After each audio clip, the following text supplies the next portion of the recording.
Bom dia, irmãos da Igreja Presbiteriana, Pastor Flávio, minhas saudações à família, também a nossa irmã Verônica com o Donizete, que tem sempre procurado tratar com muito carinho a educação aí na igreja, na comunidade. E é sobre esse assunto que nós vamos estar tratando um pouco nessa escola bíblica dominical, que vocês estão estudando, como o pastor Flávio falou, já anunciou, né? Eu não sei exatamente quando vocês começaram esse tema, mas o tema a respeito dos dons espirituais, né? Nos dons ministeriais, vocacionais. Então, o que é interessante é que estudar os dons é algo que toda igreja deveria valorizar muito, né? A igreja ela é estruturada na ação do Espírito Santo de Deus nos seus membros. Então, cada membro da igreja recebeu um dom do Senhor. E isso então é tão importante porque você estuda dentro do contexto da igreja, né? E a questão é como que cada igreja, né, como que a sua igreja local, ela te dá, cria espaço para que você possa estar atuando nos teus dons espirituais, servindo a Deus, né? Os dons não são para o engrandecimento das pessoas, da pessoa que exerce o dom, né? E essa seria uma motivação egoísta. Obviamente, isso não é o objetivo do Espírito Santo, nem é o objetivo da igreja, né? O objetivo do Espírito de Deus é que cada membro sirva aos outros, né? Dentro da própria igreja, servindo uns aos outros, e depois também a igreja servindo de certa forma aqueles que estão fora, porque a igreja ela é um agente do reino de Deus atuando no mundo hoje. Então a igreja tem uma mensagem, a igreja tem algo para oferecer ao mundo, né? Muito mais do que qualquer outra situação, qualquer outro instituto, qualquer outro organismo, né? A igreja ela é representante de Deus na sociedade onde ela está inserida, e os dons espirituais então têm a ver com isso. Então estudar os dons dentro do contexto da igreja é muito bacana, é muito legal. Deus abençoe vocês, meus irmãos. Eu quero poder compartilhar um pouco aqui do que a nossa irmã que escreveu esse livro, né? Deixa eu ver o nome dela aqui. Uma Lida Knight, que é uma serva de Deus, né? Uma pesquisadora, né? Lendo o livro dela aqui, que serviu de base, a gente vê claramente isso. Então, que Deus te abençoe, que Deus abençoe a sua palavra. Eu quero orar nesse momento juntamente com você, pedindo para que Deus possa abençoar esse momento que eu vou estar falando e abençoando o seu coração que você estará recebendo essa mensagem, que o Espírito Santo de Deus possa produzir em nós um fruto bom e agradável a Ele, realmente um fruto abençoador. Senhor meu Deus, eu quero te agradecer pela vida dos nossos irmãos de Piratininga, que estão te servindo com esse amor e ardor na tua obra, Senhor, na igreja, né, que tem pregado a salvação, pregado o evangelho de Jesus e também, Senhor, dado frutos nesta cidade, tanto em Piratininga quanto possivelmente em Bauru. Alguns possivelmente podem viver em Bauru ou estar trabalhando em Bauru. Deus, que o Senhor esteja frutificando na tua igreja, Pai. Eu oro para que cada irmão encontre o seu lugar no corpo de Cristo. Que cada irmão saiba realmente qual é o seu dom. E também oro para que a igreja esteja valorizando esses dons e criando os espaços para que o dom seja exercido. E que nesta aula, Senhor, o Senhor nos ajude a tirar dúvidas a respeito do exercício dos dons. Ó Pai, se eles são permanentes, se nós podemos escolher os dons, se eles foram dados no passado e são dados ainda hoje, ó Deus, e quais os benefícios de uma igreja que valoriza os dons e onde os membros do corpo são atuantes e ativos com os seus dons, e quais os prejuízos que a igreja pode ter quando ela não faz isso, Senhor, quando ela segue um outro caminho que não é esse revelado na tua palavra. O Senhor abençoe a tua igreja, Pai, a vida do pastor, dos líderes e de cada irmão, como nós vemos aqui na tua palavra, cada um que recebeu o dom, em nome de Jesus. Amém.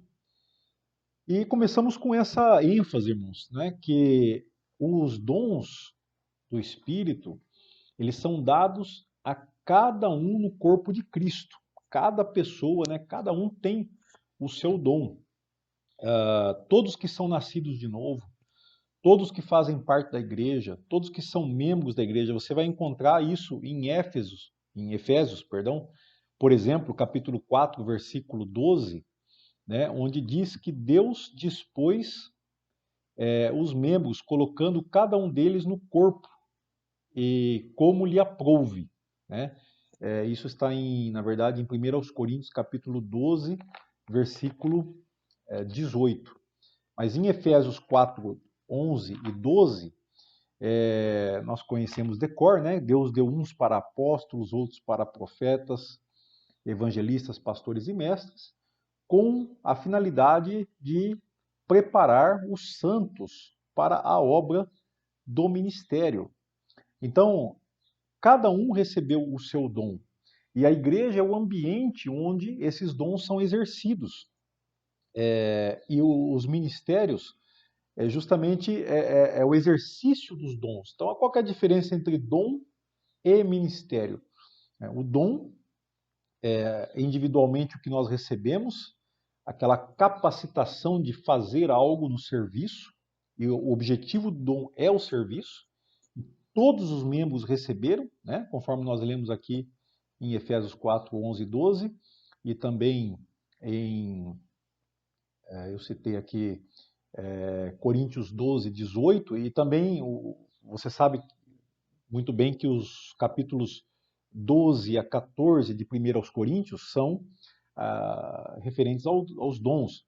Assim como Efésios, que ambas as cartas que eu estou citando são escritas pelo apóstolo Paulo, ele está falando da igreja, né? A igreja de Corinto, que era uma igreja que tinha dons espirituais, mas que também estava tendo problemas e conflitos.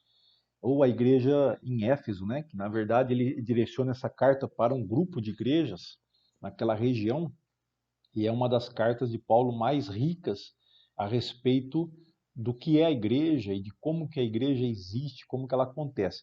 E no concernente ao dom, é importante dizer que o dom ele é dado pela graça de Deus, né? O dom não é algo que é resultado de um merecimento, né? O dom, capacitação, é dada pelo Espírito e pela graça.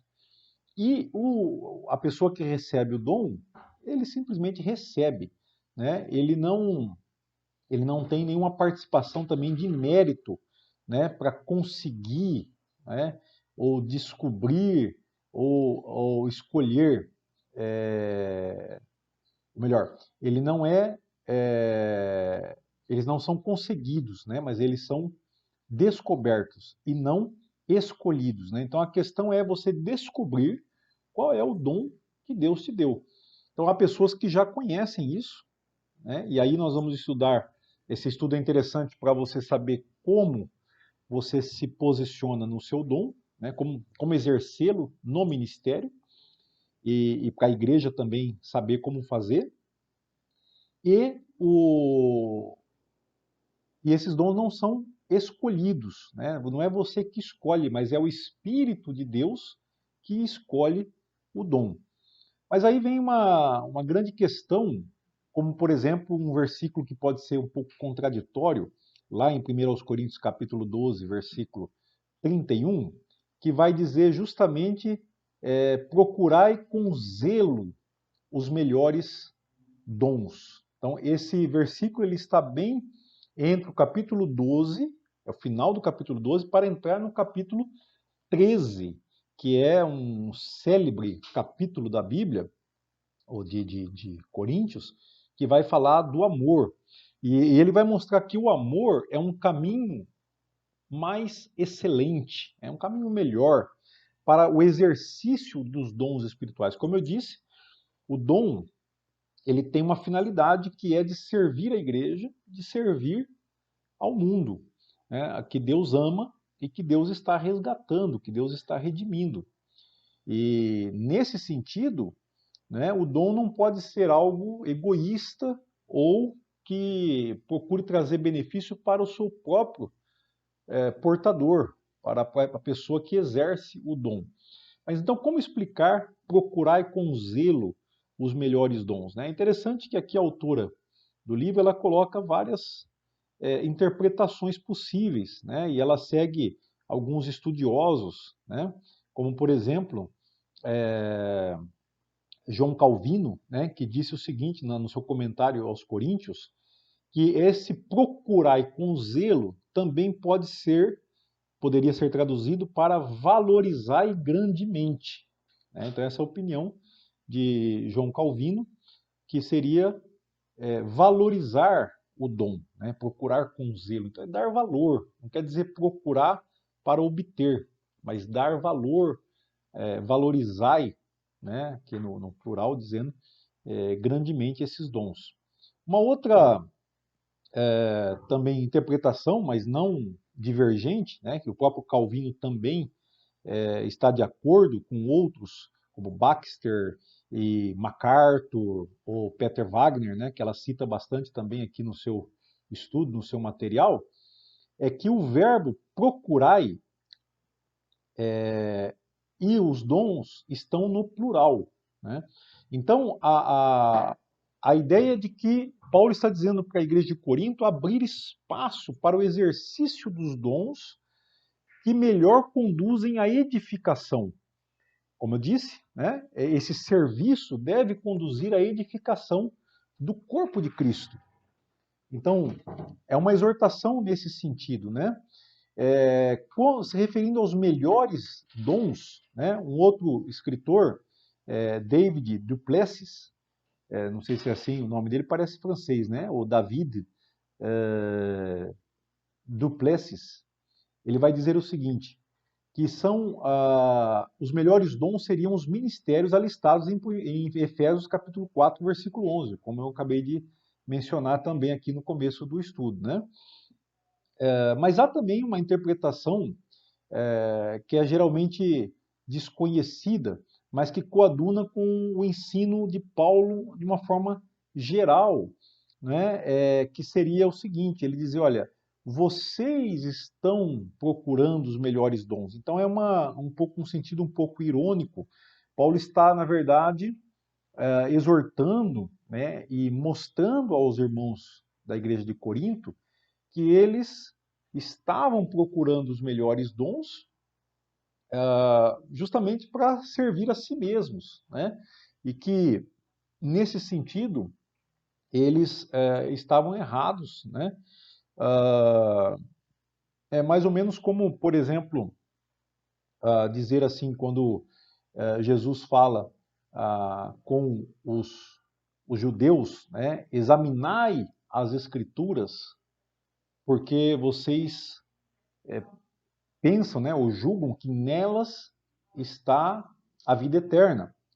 E são elas mesmas que testificam de mim, Jesus fala, né?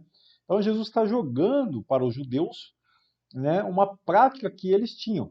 Agora, é como se Paulo dissesse, olha, vocês procuram os melhores dons, então eu vou mostrar para vocês o que é bom realmente, qual é o melhor dom, né? Ou quais são os melhores dons. E aí ele passa a falar do amor, que é uma atitude que é superior a qualquer dom, porque é a atitude sobre a qual nós devemos exercer o nosso dom.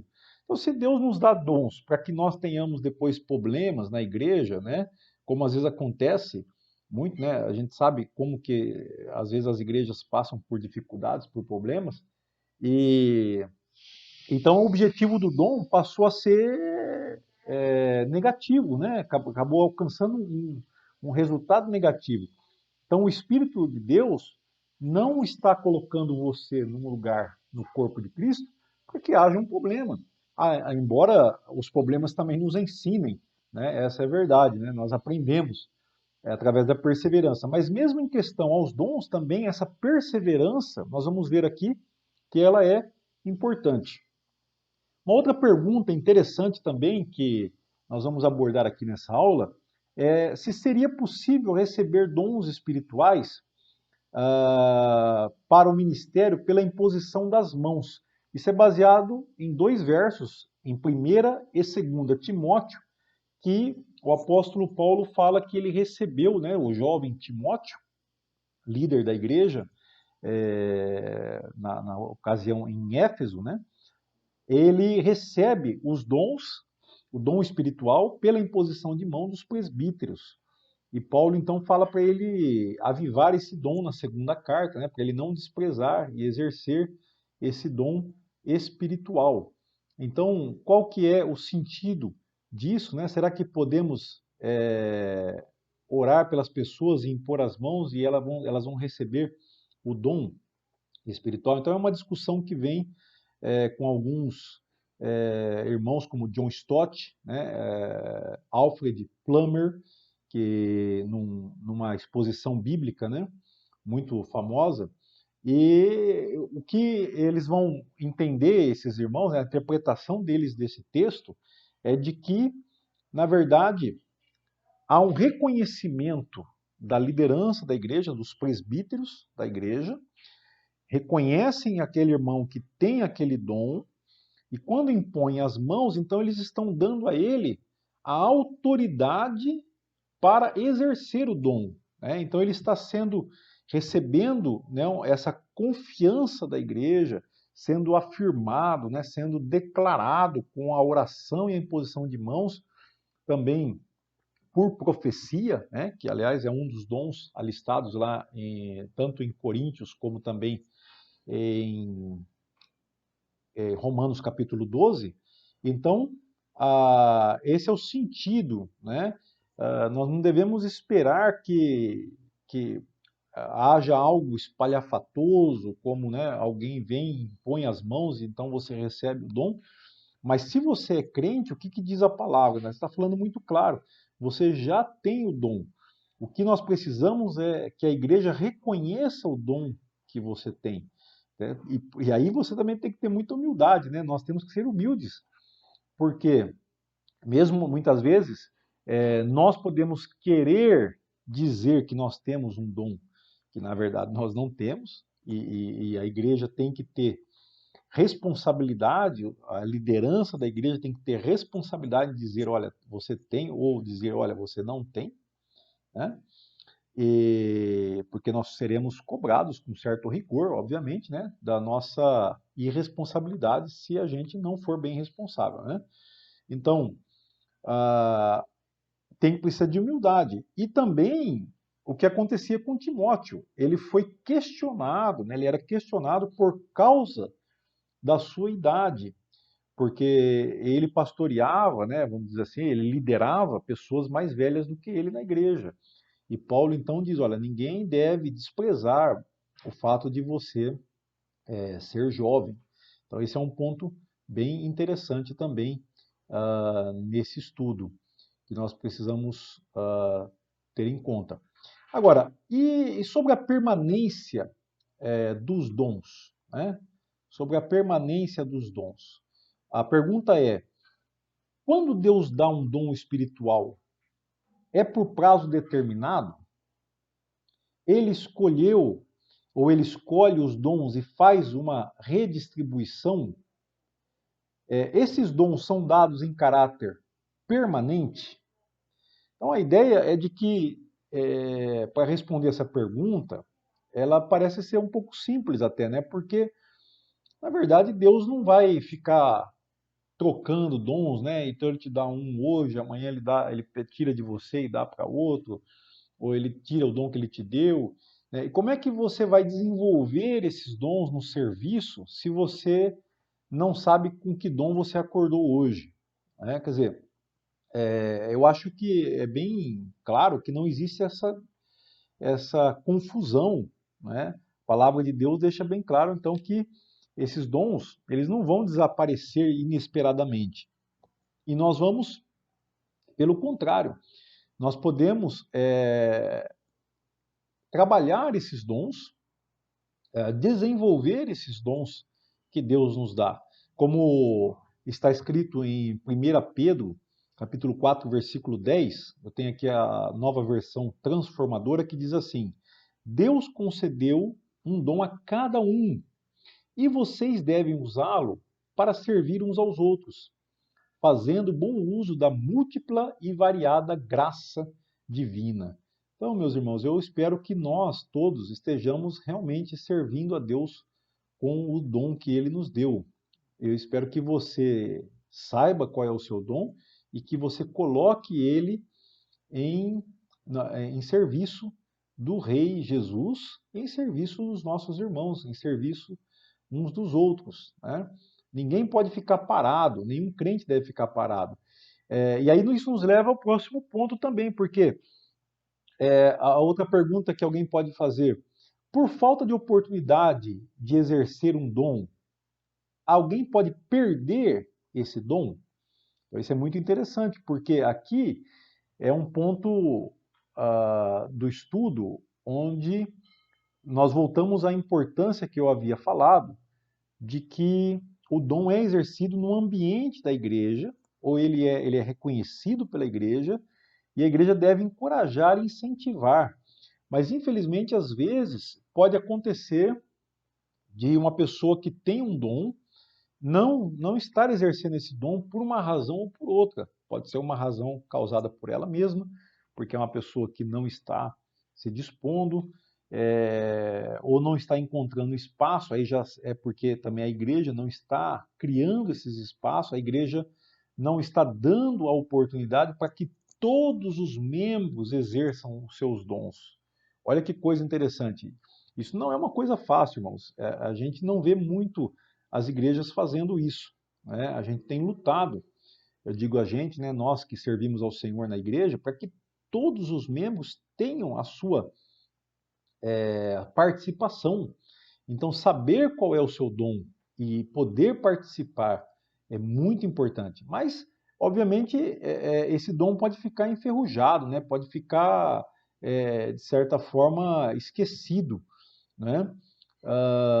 E depois também, a igreja tem que sempre dar oportunidade para o que a nossa irmã aqui, a, que escreveu o livro, né, a senhora Knight, ela diz sobre sangue novo, né? Então, tem que questionar quando a igreja não está criando espaço para que esse sangue novo, que ela quer dizer que são pessoas novas que chegaram na igreja, isso pode ser tanto pessoas que se converteram, como pessoas que vieram de outras igrejas que já eram crentes lá. E aí é onde precisa saber se o dom daquela pessoa está sendo necessário na igreja. Esse é outro ponto, né? Então a igreja tem que ser, ela tem que ser muito dinâmica para criar espaço para todas as pessoas e que todos estejam exercendo o seu dom espiritual, né? Então isso é muito interessante da gente notar, né? Uma outra pergunta também que nós podemos fazer para esse estudo é: será que todos os dons são dados em caráter definitivo? Né? Bom, aqui ela vai entrar sobre questões, por exemplo, qual é a ideia dos dons, principalmente os dons carismáticos de 1 Coríntios, capítulo 12. Você vai perceber que existe uma diferença entre essas duas listas importantes, né? Há outras listas, né? Em Pedro também há uma lista, mas pegando o mesmo autor que é Paulo, a sua carta aos Romanos e a sua carta aos Coríntios. A carta aos Coríntios, ela tem uma tendência maior a falar de manifestações do Espírito. E a carta aos Romanos, a lista de dons em Romanos capítulo 12, são dons mais motivacionais, né? Então, as pessoas às vezes gostam da palavra sobrenatural, né? Eu tenho uma certa reserva com essa palavra, porque é uma palavra bíblica, na verdade, né? E é uma ideia um pouco descolada que nós temos, né? Um pouco separada de uma realidade espiritual, de uma realidade física. Mas tudo é real, né? O que é espiritual é real, o que é físico é real. Mas dá essa ideia mais em Coríntios de dons sobrenaturais, que algumas pessoas podem ter preferir usar essa palavra para explicar. Então, ela vai dar aqui várias interpretações, mas ela diz que existem muitas, mas existem basicamente quatro, sobre, por exemplo, se tudo que Paulo falou e a igreja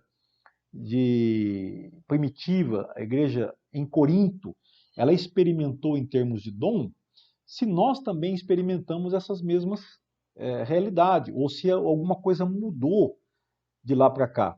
Então, há quatro interpretações. A primeira que ela fala é que essas manifestações do Espírito são momentâneas, suprindo necessidades específicas da igreja, né, que o Espírito Santo está ali suprindo, e se manifesta através de qualquer irmão que é batizado no Espírito Santo. Então, ninguém é detentor desses dons, né? Mas o Espírito é livre para dizer, ó, hoje é você que eu vou usar, hoje é você e tal. Então, isso é uma interpretação, eu diria mais pentecostal, né? Da ação dos dons do Espírito ou da manifestação do Espírito. Uma outra interpretação possível é que todos esses dons cessaram quando o cânon da Bíblia foi definitivamente estabelecido e não existem mais. Alguns chamam essa interpretação de cessacionista, né? Então, cessou o exercício dos dons na igreja primitiva tinha o objetivo de que a Bíblia fosse escrita. É o cânon bíblico, né? Ou seja, que aqueles livros inspirados fossem completados. Uma vez que isso aconteceu, esses dons cessaram. Essa é uma interpretação possível. Uma outra interpretação possível, terceira, é que alguns desses dons cessaram, mas outros não. Então, por exemplo, teriam cessado os dons de milagres, de curas, de línguas e interpretações de línguas. Mas outros continuam sendo utilizados dentro da igreja, né? Sabedoria, palavra, discernimento, enfim, aí outros dons, né? Profecia, ensino, enfim. Então essa é a terceira interpretação. E uma quarta, ainda, né? Não é exaustivo, né? Mas uma quarta interpretação possível seria que todos esses dons existem hoje. São dons pessoais para uso em qualquer hora apropriada, sob o controle dos seus possuidores. E não se trata apenas de capacitações momentâneas, né? Então, essas quatro interpretações, ela cita alguns livros aí, para que os irmãos possam consultar, que eu não vou citar aqui, né, mas depois pode ser passado por escrito para os irmãos aí também.